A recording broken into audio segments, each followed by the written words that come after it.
News channel, सच है तो बोलेगा। वाराणसी के कैंट विधानसभा क्षेत्र स्थित रानीपुर एरिया में लंबे समय से ट्यूबवेल खराब होने से लोगों को काफी मुश्किलों का सामना करना पड़ रहा है, जिसको लेकर रानी वार्ड के पूर्व पार्षद द्वारा ट्यूबवेल को सरकारी पार्क में हस्तांतरण और खराब ट्यूबवेल को जल्द बनाने की मांग की गई। रानी वार्ड के पूर्व पार्षद विकास चंद्र तिवारी ने बताया कि 2011 के 6 अगस्त को बीजेपी विधायक ज्योत्सना श्रीवास्तव द्वारा 9 लाख रुपए की लागत से ट्यूबवेल लगवाया गया था, जो 20 दिन चलने के बाद खराब हो गया था, जिसको लेकर उस समय के विधायक ज्योत्सना श्रीवास्तव एवं इनके पुत्र वर्तमान विधायक सौरभ श्रीवास्तव सहित जल निगम के अधिकारी, डीएम एवं अधिकारियों से इसकी शिकायत की गई, पर अभी तक कोई कार्य नहीं हो पाया है। इसलिए हमारी मांग है कि इसको यहां से हटाकर सरकारी पार्क या अन्य स्थानों पर हस्तांतरण किया जाए। और अभी तक शुरू क्यों नहीं हो पाया? सन 2006 में ये 6/8/2011 को आदरणीय पूर्व विधायक, उसमें विधायक थी ज्योत्सना जी, उनके कार्यकाल में उनकी निधि से 9,67,000 रुपये का ये ट्यूबवेल लगा था। और हमने उस पर आपत्ति भी लगाई थी कि इस ट्यूबवेल लगाने का जगह जहाँ सार्वजनिक पार्क की तरह हो वहाँ लगाई जाए। और इस ट्यूबवेल के लगने के बाद लगभग 15 से 20 दिन भी चला होगा, उसके बाद ये ट्यूबवेल फ्लॉप हो गया और वो विधायक का कार्यकाल खत्म हुआ, उनके पुत्र सौरभ जी का कार्यकाल प्रारंभ हुआ, फिर दूसरा कार्यकाल प्रारंभ हुआ और आज तक यह ट्यूबवेल अपने अंजाम तक नहीं पहुंच सका और लोगों को इससे पानी की तमाम दिक्कतें हैं। इस ट्यूबवेल के यहाँ लगने से यहाँ के जो दुकानदार हैं, जिनकी यह ज़मीन रास्ता है, उससे अतिक्रमण होता है। हम बार बार माननीय जल निगम के अधिकारी से, माननीय विधायक सौरभ श्रीवास्तव इसे लगातार यहाँ के सभासद से कहे, लेकिन इसको उन्होंने गंभीरता से संज्ञान नहीं लिया। अगर इस ट्यूबवेल को अच्छे जगह पर लगा दिया जाए सार्वजनिक पार्क में, तो यहाँ की जनता को पानी की अच्छी सुविधा मिलेगी। यहाँ जो सरकारी पानी आता है उसका एक समय है, उसके बाद पानी नहीं आता। इस ट्यूबवेल से लगभग 200 से 250 लोगों को फ़ायदा मिल सकता है। इसलिए इस आपके माध्यम से माननीय मुख्यमंत्री जी, माननीय प्रधानमंत्री जी तक मेरी बात अगर पहुँचेगी तो मैं यहाँ के अधिकारियों से कहना चाहता हूँ कि इस ट्यूबवेल को रिबोर के माध्यम से फिर अच्छे जगह लगाया जाए, जिससे लोगों को यहाँ पानी मिल सके। मिर्जापुर जनपद के पड़री थाना पुलिस ने आंध्र प्रदेश से हरियाणा जा रहे करीब 1.5 करोड़ का 7.6 कुंटल गांजा जब्त किया है। वहीं अभियुक्त मादक पदार्थ को ट्रक पर लदे दवा और खाद के नीचे दबाकर ले जा रहे थे। पुलिस ने ट्रक पर सवार चालक समेत 2 लोगों को गिरफ्तार कर ट्रक को सीज कर दिया है। वहीं पुलिस के द्वारा फरार एक अन्य व्यक्ति की तलाश की जा रही है। मादक पदार्थ की तस्करी करने वाले 2 लोगों को गांजा के साथ पड़री पुलिस ने मोहनपुर पहाड़ी के पास गिरफ्तार कर जेल भेज दिया है। मुखबिर से मिली सूचना के आधार पर पुलिस ने घेराबंदी कर मोहनपुर पहाड़ी के पास ट्रक को रोका। वहीं वाहन रुकते ही वाहन पर सवार लोग भागने लगे, जिन्हें पुलिस के द्वारा पकड़ लिया गया। पूछताछ के दौरान उन्होंने ट्रक पर लदे दवा और खाद के नीचे गांजा होने की जानकारी दी। वहीं पुलिस के अनुसार 7 कुंटल 60 किलो गांजा बरामद किया गया है, जिसका बाजार मूल्य करीब 1.5 करोड़ रुपए है। गिरफ्तार हुए अभियुक्त गांजा को आंध्र प्रदेश से हरियाणा लेके जा रहे थे। वहीं पुलिस ने मध्य प्रदेश के खरगेर निवासी गोविंद और सनावद के जलील खान को गिरफ्तार किया है। पुलिस ने बताया कि वो इसके पहले भी गांजे की आपूर्ति कर चुके हैं।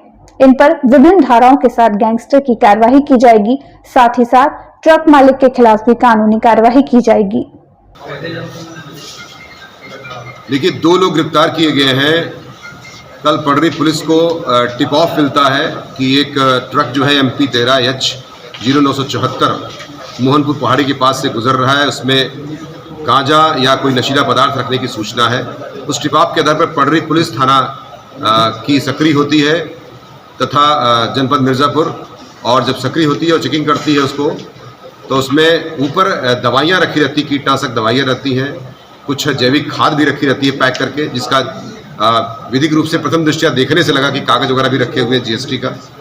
लेकिन जब उसके नीचे चेक किया गया तो उसमें तमाम बोरों में भरे हुए गांजा मिला, जो सूंघने से ऐसा प्रतीत हो रहा है कि गांजा है। बाकी उसका जब वजन किया गया तो लगभग 8 कुंटल के आसपास का गांजा बरामद किया गया है, और जिसका अंतर्राष्ट्रीय स्तर पर जो मार्केट वैल्यू है उसकी जो है लगभग 1.5 करोड़ के आसपास है। और उसको 2 लोगों को गिरफ्तार किया गया है। दोनों खरगोन मध्य प्रदेश के रहने वाले हैं। उनके साथ जो ट्रक मिला है, उसके ट्रक के मालिक जो है भी पुलिस की गिरफ्त में नहीं आए हैं और उनको जल्दी गिरफ्तार कर लिया जाएगा। इन दोनों ने पूछताछ से बताया है कि ये माल आंध्र प्रदेश के राजमुंदरी से चल करके हिसार हरियाणा स्टेट जा रहा था, तथा इसमें जब वहाँ पहुँचते ही तो वहाँ पर जो है मालिक इनको जो है, जो ट्रक का मालिक है, वो उनको बताता कि हमारा इस नंबर पर जाकर के वहाँ डिलीवरी कर दो। तो तदनुसार ये लोग उसी क्रम में जा रहे थे, लेकिन पुलिस की अच्छी एक सक्रिय सूचना पर और मुखबिर की सूचना के आधार पर गिरफ्तार किया गया है तथा लगभग 8 कुंटल गांजा बरामद किया गया है। वाराणसी के श्री काशी मोक्षदायिनी सेवा समिति के मार्गदर्शन में आगामी 10 जून को श्री काशी विश्वनाथ वार्षिक कलश यात्रा निकाली जाएगी। इसकी जानकारी काशी मोक्षदायिनी सेवा समिति की ओर से प्रेस वार्ता के जरिए दी गई। हर वर्ष की भांति इस वर्ष भी काशी मोक्षदायिनी सेवा समिति के मार्गदर्शन में श्री काशी विश्वनाथ वार्षिक कलश यात्रा 10 जून को निकाली जाएगी। राजेंद्र प्रसाद घाट से काशी विश्वनाथ मंदिर तक निकाली जाने वाली कलश यात्रा में हजारों की संख्या में शिव भक्त शामिल होंगे। ये कलश यात्रा जगत गुरु शंकराचार्य की प्रेरणा से वर्ष 1998 में जल के प्रिय देवता भगवान शंकर को प्रसन्न करने के लिए निकाली जाती है। राजेंद्र प्रसाद घाट से प्रातः 7 बजे आचार्य अमरकांत के द्वारा कलश पूजन किया जाएगा। उसके बाद भक्त जल लेकर श्री काशी विश्वनाथ मंदिर के लिए प्रस्थान करेंगे। वहीं श्री विश्वनाथ वार्षिक कलश यात्रा के क्रम में जलाभिषेक, दुग्धाभिषेक के पश्चात परंपरागत ढंग से रुद्राभिषेक भी किया जाएगा। ट्रस्टी हूँ और श्री काशी विश्वनाथ वार्षिक कलश यात्रा जो शंकराचार्य जी की प्रेरणा से सन 1998 से निकल रही है, इसमें राजेंद्र प्रसाद घाट से 1008 कलश का पूजन करके और कलश में गंगा जल भर के और दूध से भगवान का जलाभिषेक और दुग्धाभिषेक किया जाता है। 7 बजे राजेंद्र प्रसाद घाट से कलश यात्रा गाजे बाजे के साथ श्री काशी विश्वनाथ मंदिर ज्ञानवापी को जाती है और वहाँ पे जलाभिषेक और दुग्धाभिषेक के बाद कार्यक्रम विसर्जित हो जाता है। बाबा का एक पूजन संस्था की तरफ से जरूर विश्वनाथ मंदिर में रुद्राभिषेक किया जाता है। पीएम नरेंद्र मोदी के संसदीय क्षेत्र में ठेला पटरी दुकानदारों को जल्द ही बड़ी सौगात मिलने वाली है। दरअसल यहां के वेंडिंग जोन में ठेला पटरी दुकानदारों के लिए 100 खास गुमटियां एमएसएमई की ओर से तैयार की गई हैं। ये गुमटियां ओएनजीसी के अनुदान पर बनाई गई हैं। जल्द ही इन्हें नगर निगम को सौंप दिया जाएगा। इससे ठेला पटरी वालों को ठेलों को लाने ले जाने और सुरक्षा जैसी समस्याओं से नहीं जूझना होगा। वाराणसी के विकास के लिए स्मार्ट सिटी के साथ कई योजनाएं चल रही हैं। ठेला दुकानदारों के लिए खास तरह की गुमटियां तैयार कराई गई हैं। डोडा की देखरेख में इन्हें बनवाया गया है। ठेला पटरी दुकानदार राजेश साहनी ने बताया कि वेडिंग जोन में बनी इन गुमटियों से उनके जैसे दुकानदारों को काफी राहत मिलेगी। जाम, सामान की सुरक्षा और ठेला लाने ले जाने में होने वाली परेशानी से बच सकेंगे। दुकानदार रामबली का कहना है कि इसके मिलने से हम लोग एक जगह शिफ्ट हो जाएंगे। एक जगह व्यवस्थित होने से ग्राहक को भी समस्या नहीं होगी, ज्यादा भीड़ भाड़ भी नहीं होगी। एक सब्जी बेचते हैं और आने जाने के लिए अच्छा होगा। आपके पीछे जो गुमटियां हैं तो आप लोगों के लिए बनाई गई हैं, तो क्या देखते हैं गुमटी मिलने से कितना फायदा होगा? बहुत फायदा होगा, मतलब सामान ले जाए से अच्छा। इनमें चाचा था कि टीवी अनुमान रस्ते में अच्छा रहे। हुकुलगंज में वेंडिंग जोन हमारा पहले से ही बना हुआ था और जो अभी आप ये गुमटियाँ देख रहे हैं, जो हम ये मॉडल कार्ट हैं, जो हम लोगों ने बहुत पिछले 1.5 साल के, ये हमारे प्रयास का ही फल है कि हम लोगों ने पिछले 1.5 साल में प्रयास किया एमएसएमई के माध्यम से कि ये हमें सीएसआर, अपने सीएसआर से ये मॉडल कार्ट हमको बना करके दें और ये हमारी मेहनत रंग लाई। ओएनजीसी फंडेड है, ओएनजीसी के द्वारा इसका फंडेड किया गया है और एमएसएमई ने इसको बना करके दिया है। लगभग 100 कार्ट हमें दी है। 50 कार्ट यहाँ हमारे हुकुलगंज वेंडिंग जोन में है और लगभग 48 के आसपास दुर्गाकुंड मॉडल वेंडिंग जोन में है। क्योंकि इस वेंडिंग जोन में जो वेंडर्स वेंडिंग कर रहे हैं ये सभी स्वनिधि योजना से आच्छादित हैं। इन्हीं वेंडर्स को एक बेहतरीन मॉडल वेंडिंग जोन बनाने के लिए ये हम लोगों ने कार्ड उपलब्ध कराई है। ये कार्ड आप देखेंगे कि वेंडर अपने सारे सामान को अंदर रख करके पैक करके ताला बंद करके चला जाएगा। उसको ठेला ले आने की कोई आवश्यकता नहीं होगी और जब सुबह में आएगा तो वो खोल करके अपनी वेंडिंग स्टार्ट कर देगा। तो जो उसको ले आना और सामान चोरी होने का डर, ये सब चीज़ें नहीं रहेंगी। साथ ही उसमें और भी जो भी कुछ बेसिक और सुविधाएं करनी है, उसको थोड़ा सा मॉडर्नाइजेशन, सौंदर्यीकरण कराना है, वो भी हम करा रहे हैं। तो जल्द ही इसका उद्घाटन भी शासन स्तर पर निर्धारित है। आजमगढ़ जनपद में कुछ दिन पहले 3,55,000 की लूट की घटना को अंजाम देने वाले अभियुक्त को पुलिस ने मुठभेड़ के दौरान गिरफ्तार कर लिया है। वहीं मुठभेड़ के दौरान आरोपी के पैर में गोली लगने से वो घायल हो गया, जिसका अस्पताल में इलाज चल रहा है। लूट की घटना का खुलासा करते हुए पुलिस अधीक्षक अनुराग आर्य ने बताया कि लूट की घटना करने वाले अभियुक्तों की गिरफ्तारी को लेकर बरदा थाने की टीम सर्विलांस और एसओजी टीम को लगाया गया था। इस घटना में शामिल 3 आरोपियों को गिरफ्तार कर लिया गया है। आरोपियों के कब्जे से लूट के 3,25,000 रुपए नगद, 2 मोबाइल फोन, लूट के पैसे से खरीदा गया 1 मोबाइल और तमंचा कारतूस, घटना में प्रयुक्त पल्सर बाइक भी बरामद की गई है। आगे एसपी अनुराग आर्य ने कहा कि मामले की विवेचना बरदा थाना क्षेत्र के पुलिस कर रही है।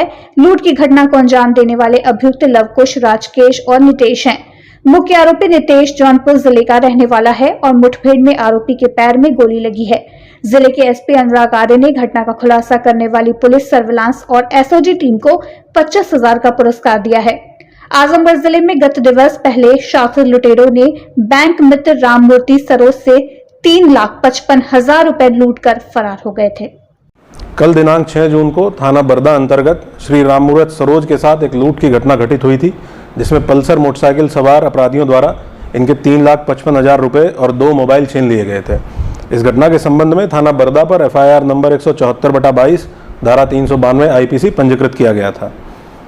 आज इस घटना का अनावरण थाना बरदा एसओजी टीम व सर्विलांस टीम के द्वारा करते हुए 3 अपराधी लवकुश, राजकेश और नितेश को गिरफ्तार किया गया है। मुख्य अपराधी नितेश पुत्र रामराज, जो जौनपुर जनपद के थाना लाइन बाजार बदारपुर का रहने वाला है, इसको पुलिस मुठभेड़ के दौरान बाएं पैर में गोली लगी है। इसको उपचार के लिए हॉस्पिटल भेजा गया है। इस प्रकरण में इन तीनों के पास से लूट के कुल 3,25,000 रुपया नगद, 2 लूटे गए मोबाइल, 1 मोबाइल जो लूट के पैसों से खरीदा गया था, घटना में प्रयुक्त पल्सर मोटरसाइकिल और 1 अवैध असला 315 बोर व कारतूस बरामद किए गए हैं। विस्तृत विवेचना थाना बरदा की टीम के द्वारा की जाएगी।